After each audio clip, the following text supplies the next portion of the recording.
evening, everyone, and welcome to Let's Talk. Um, this is our Health Pros Live edition, and I love that we provide this opportunity to all of our clients because one of the things that was so powerful to me coming into this was the strong influence that healthcare professionals and the science in the program that we are offering. So, my name is Dr. Mike Mills, and I have been a practicing chiropractor for 25 years.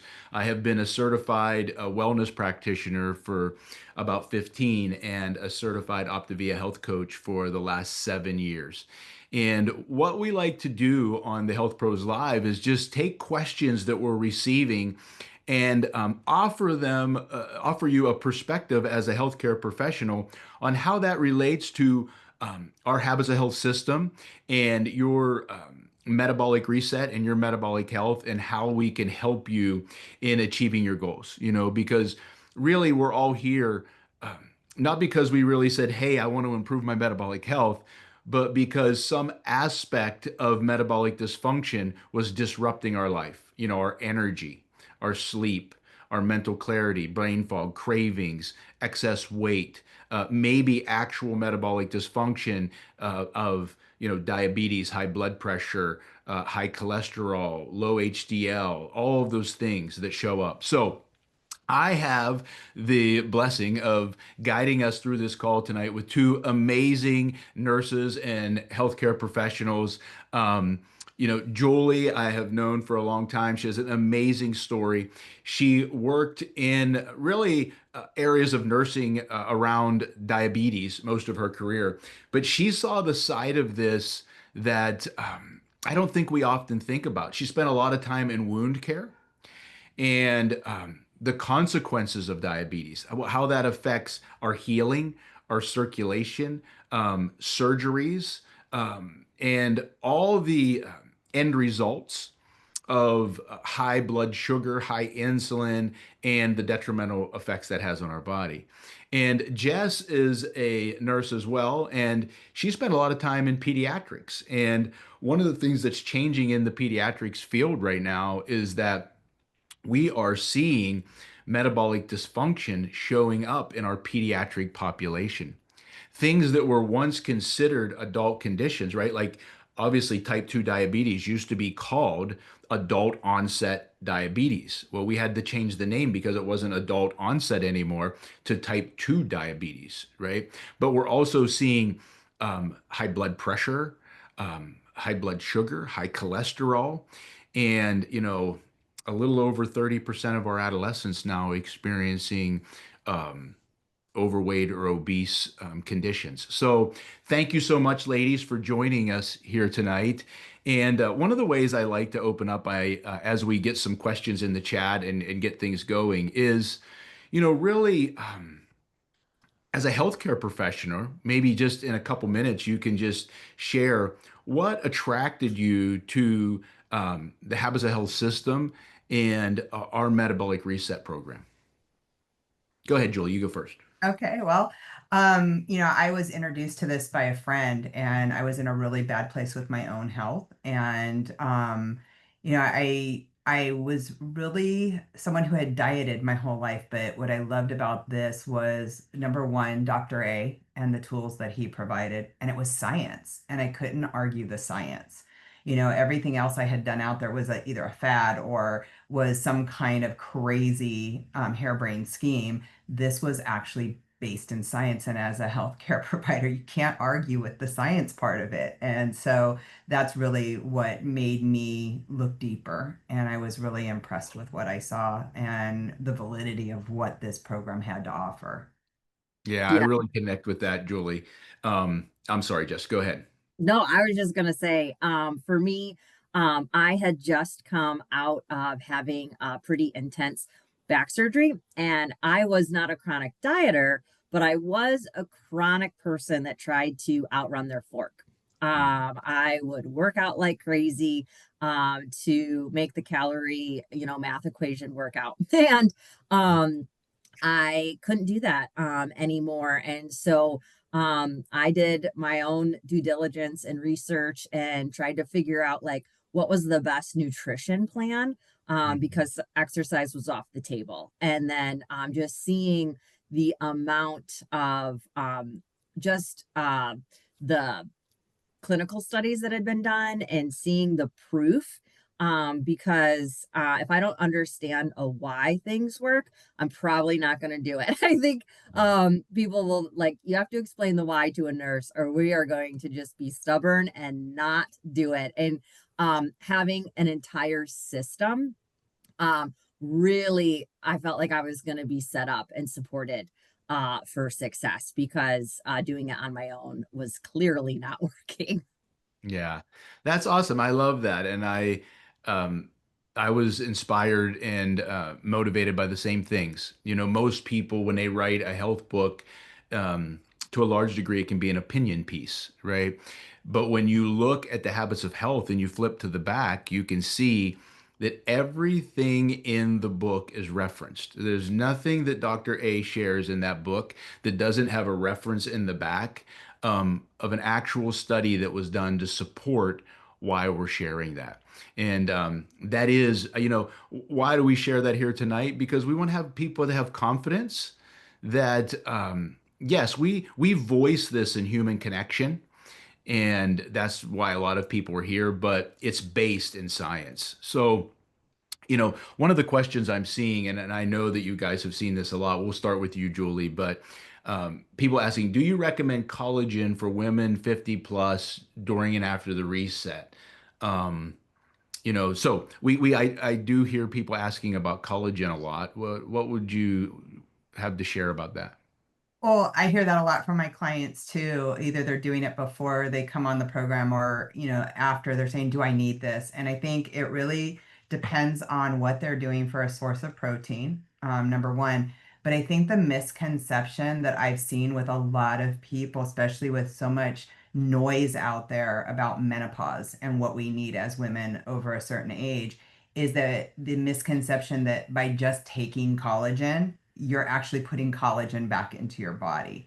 And so they think, oh, I need collagen, so let me take this collagen supplement. But they don't really understand that it's like, we've talked about, it's not necessarily a complete protein, and they're not getting what they think they are, and how much is actually, that their body can use. And so I think, it really depends what they're taking and why they're taking it, and to really look at that. And that's something, maybe work with your health coach. It depends where you are in the three phases that we have of the program, whether you're in the reset, in the renew, or the refine. And it really depends on what your health goals are as to, do you need it? You Yeah. don't just take it because you think you do. Yeah, I love that. And from a metabolic health standpoint, one of the things we're really focused on is protecting muscle, right? Preserving lean mass, right? And creating muscle protein synthesis events. And collagen is not a source for that, right? It's not a complete protein. It doesn't substitute things like whey protein or amino acids. It has a different function. If it is something you're looking at taking, look at the guidelines for a condiment or an optional snack, right? And make sure that, it would fit into those and count it as that, right? As part of your plan. So that's great. Thank you so much, Julie. So another one that we can get, Jess, is related to constipation, right? Mm. I'm experiencing some constipation. What can I do to combat this?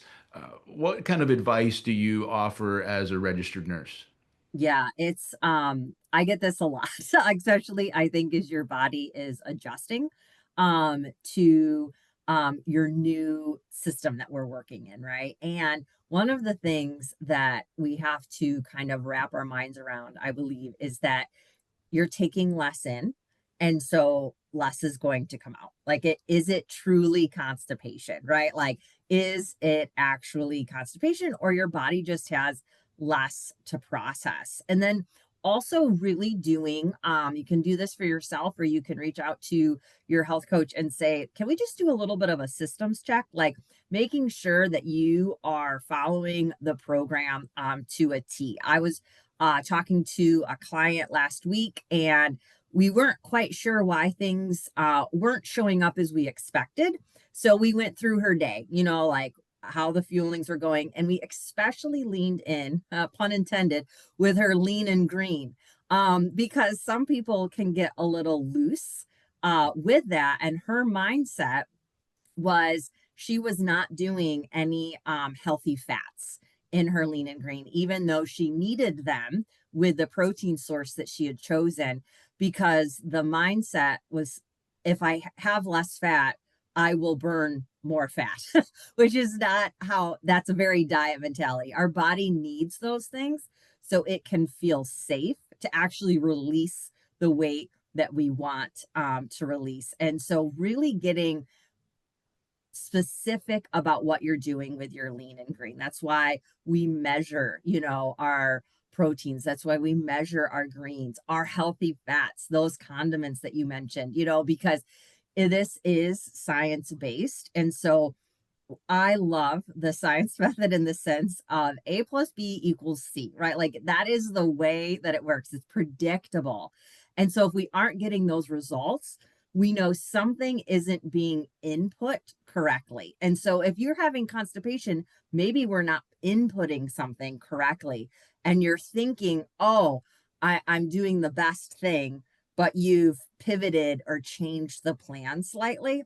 So making sure that you look in, also a huge thing is hydration, making sure you are hydrated. Maybe your body needs a little bit more than 64 ounces, which is kind of our recommended baseline. But if you're not getting enough water, it's not going to move through the way that it should. So those are the two main things that I would definitely recommend. And stay really close to your coach. Like, we're not like the babysitter that's gonna like, hey, did you? But when you are not getting the results you're expecting, or you're feeling something that doesn't feel normal, that's why you have a coach to reach out to and to say, hey, can you help me figure this out? Because as nurses, like we said, we love science. We love knowing, if I put this in, this is what's going to come out, and we can figure it out together. I was gonna say Yeah. we're all about INO, Yes, I intake and know. output. Yeah, that's great. I love that. And so for, let's say someone does a system check, maybe Julie, you could step in with this. And what are maybe some additional recommendations? Like for myself, I might recommend some additional magnesium supplement for somebody if I feel like, they are having a challenge there. And when would I notify, if you haven't gone have a bowel movement in a few days, let your coach know, right? Like make sure you're on the same page. Or if you're having some bloating or cramping or indigestion or something like that, make sure you identify that to your coach so that you guys can be working together on that. Do you make any additional recommendations for people, Julie, if it is legitimately a constipation issue that needs some support? Absolutely. And I tell people, it doesn't have to be something that is like I think with as a nurse, it's least invasive to most invasive. And so the first thing I always say is I always check their hydration, which is such a key factor, like Jess was saying, but also using things like stool softener. Maybe it's that you aren't getting enough hydration, maybe it's something else going on, maybe you are having a harder stool, and it's like I think, as nurses, we're so caught up in what the consistency of stool is. And some people sometimes have a misconception, the difference between a smaller bowel movement and being constipated. Is it true constipation, number one? What's the consistency of? Because if it's hard to pass and dry, that's constipation versus having stool that's small or you just aren't going more frequent. I often tell them try a stool softener if it is harder, increase your hydration, but also you can use things like Senecot or a Senecot tea, like Smooth Move. That's what it was there for. It's made from a senna leaf. It's not a laxative. It's just going to help produce a stool usually within 24 hours. And it's not going to be something you're running to the bathroom for. It's just going to help your body's rhythm, especially if you're brand new to a reset. Your body's getting used to now a different food source, different type of food. You're not eating as much maybe fast food or fried food. And so there's less that your body is actually producing as waste. Less, less food going in that's not wasted is not coming out as waste. When your body is utilizing all the nutrition that you're eating, you have far less output, and that's normal because, your body's now utilizing your stored fat as a fuel source, and so there's less waste there. So it is common to have less frequent, less quantity of stool. So it Yeah. may not be a problem. Yeah, excellent. And this is a true part of health, right? Is elimination, right? And so it is a good thing to discuss with your coach. So, all right. So one of the things that I think this is great is a question about exercise for folks in their 60s and 70s. What do we recommend? But I think even in a broader sense, we can approach the subject of moving our body and exercise. I have heard people say that you can't exercise on the initial reset, which isn't really accurate, right? And so, Jess, you want to start us Yeah, off with that? I actually was hoping I was going to start with this question because I know you're not supposed to ever ask a woman her age. But I am excited that I just turned 40 so just this month. But what's interesting about this question is exercise that is in their 60s and 70s. So I also am a cancer survivor. And so my body has gone through a lot of changes. And I had the privilege to do a program through our local Y, and it tested my strength. And I was quite devastated by the results because it told me, especially my lower body, was the average of a 93-year-old. And I was like, is that true? And it really was. But I think the best exercise is one that you enjoy, because that means that you are going to keep doing it. And so with this program that I did through the Y, I got to do some cardio drumming, which I had never experienced before.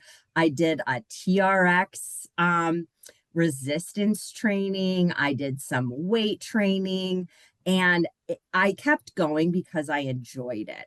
And so I would say try a few different things. Like, we know resistance training and adding weights is big because our muscles help protect our bones, right?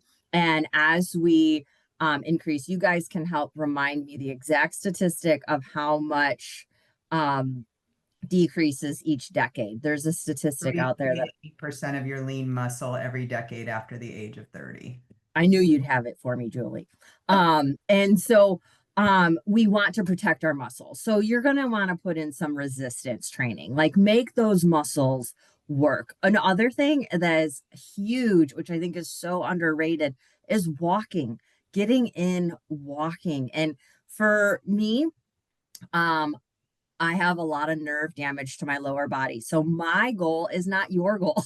So like, don't look Right. at what like the gold standard is and be like, I must be there, but look Mhm. at what you're currently doing and see what you can add to it that might stretch you, but doesn't feel impossible. Because Mhm. if something feels impossible, you're not going to show up for yourself for it. But if something makes you stretch a little bit, that's where you're going to gain your strength. But one of the things you mentioned at the beginning of the call is working in pediatrics. I'm all about the fun. Like, let's make this enjoyable.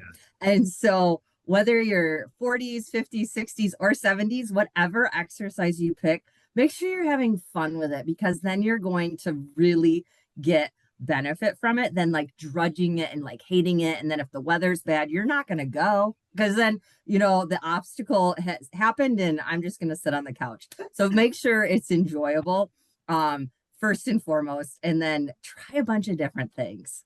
Yeah, I love that. And it's not a one size fits all, right? Like everybody, and so start where you are, right? I have a client right now that he started and he was using a walker and half in a wheelchair, right? Now, over a year later, he's in a gym, but we didn't start in a gym, right? You can start with standing and holding onto the back of a chair and just, squatting up and down. It can start with wall push-ups. So in the Habits of Health system, Dr. A takes us through the process of NEAT, non-exercise activity thermogenesis, a lot of what Jess was just talking about, right? Just adding activity to our life. Maybe it's that, I don't know. Every time I go up the steps, I just do it twice just to get in an extra round, right? Something, and I think there's also this thought that it has to be this formal thing where I go to some place and I do the structured thing for 30 or 40. It doesn't have to be that. We know that short intervals of activity spaced throughout the day have a significant input. So sometimes our brain can say, well, 3 minutes of doing something doesn't have value. No, 3 minutes of doing something has massive value. And if you do 3 minutes 4 times a day, right? Now we've done, almost 15 minutes of activity. And because it's spaced throughout the day, it actually has a greater benefit than, just doing everything at one time. So I love that, Jess. That's great. Go, Joel, you want to add something Yeah, I there? was just gonna say, for me, and I guess, with just, explaining like where she's at, I'm 55 years old and I'm in a different place. I had a cervical spinal cord injury in 2014, and I used to be an avid runner and I couldn't run anymore. I was always trying to outrun my fork, like Jess had said in the beginning of the call. But what I do know, like you said, give value to walking. When I started this health journey, I literally could only walk. And that's the only exercise I was able to do to a certain extent. But then, for 10 years now, I've practiced yoga. And that's something when people go, oh, I could never do the poses. And really, what I tell people all the time, now I'm a certified yoga teacher. It's not about the poses. It's about the meditation. It's about the space you hold for yourself. It's connecting your body to your breath. And the beautiful thing is there's something called chair yoga. A lot of my older clients that are unable to get down on the floor, that are in their 80s, 90s, sitting in a chair and still being able to do stretching really keeps us pliable. And that's really, if we bend, we don't break. And really, what that is doing what you can from the point you're at, not where you expect to be. And what I tell everybody I practice yoga with is the day I'm on my mat is the practice I have. It's not going to be like it was yesterday or what I'm going to be a year from now. It's how I'm practicing in the present. And if you're doing something that moves your body, like Jess said, that feels good, that's the exercise you should be doing. And then adding to it everything I do now, I enjoy because, like you said, Mike, oh, I'm not going to do that for 3 minutes. I was an all or nothing kind of girl. If I couldn't do an exercise for an hour, I wasn't doing it at all. And then I didn't do it. But when I found things I could do for 5, 10, 15 minutes and they added up, everything adds up and it adds value to us, especially if you enjoy doing it. So I love that. find That's something, yeah, that you love and then just do I'm that. gonna just interject one other thing in there because there's power of people around you. And so when you walk, don't walk alone. Like even if it's just one buddy, and or if you want to try a new thing, but you're scared to try it by yourself, convince your friend. I'll be like, hey, come try this new class out with me. Like, because there is so much power in community. There's so much power in doing it with someone else. And so find the people that you enjoy being around and then bring them with you. I mean, you just why are people like we talked earlier about just like trusting nurses, right? And what we have to say. And but I'm not in your home, but someone else is. And so like bringing those people along and telling them like, hey, I want to do this. Like it's just going to bring a level of accountability to you actually doing it because sometimes it's not the knowledge of what the best exercise is for those folks. It's like, am I afraid to actually try to do an exercise? So bringing a buddy can sometimes help decrease that fear. I love that. That's beautiful. And one thing, Julie, I'd just like you to share because everybody just heard you say that you're now a yoga instructor, but and they see you in this healthier state. But when Julie started, you were how many pounds heavier than you are right now? 120. So that was So you can say, well, I don't relate to that. Well, Julie 120 pounds ago was not relating to being a yoga instructor. Trust me. That was not what, if you just said, what am I going to be someday? That That was wasn't not it. it. It's the power of what happens when you start to transform your life and you get into this community and you start to feel good and your metabolic health is online and you have energy, right? It just affects our body to a cellular level. And so I just think to bring that into perspective, like I sit here knowing when Julie says that, oh my gosh, like I know where she started, right? But if you didn't know that, I think it just brings more power to what you shared. So there's a question in here about amino acids. We get this a lot. Whoever wants to take this can, but I'm not exercising yet. Should I be taking amino acids? Oh, great question. I'll throw my hat in that arena because when the aminos came out, I was really excited about that. When I was a runner, I used to use a BCAA.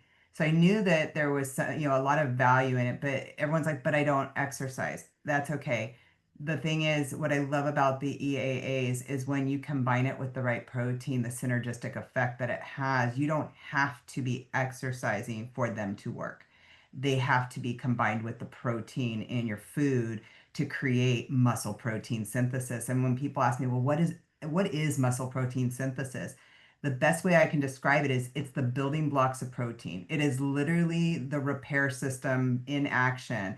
And you don't have to be tearing down muscle in order to rebuild it. You do want to have the EAAs. Number one, we're always stressing our bones and our muscles in some way. And the EAAs, even if you're not exercising, taking it once a day, the added benefit that when it combines with the protein in our food that we get, every client I have will tell you that is something I will recommend to them. And when you do start exercising, on the days you exercise, you take it twice. But it doesn't need to be that you have to exercise to take it. It has such great benefits. Yeah, I love that. Thank you for sharing that. Just the fact of, and especially the formulation that we have, there's certain criteria that have to be met in order for it to create a muscle protein synthesis. So the word synthesis means like we synthesize something, we make something, right?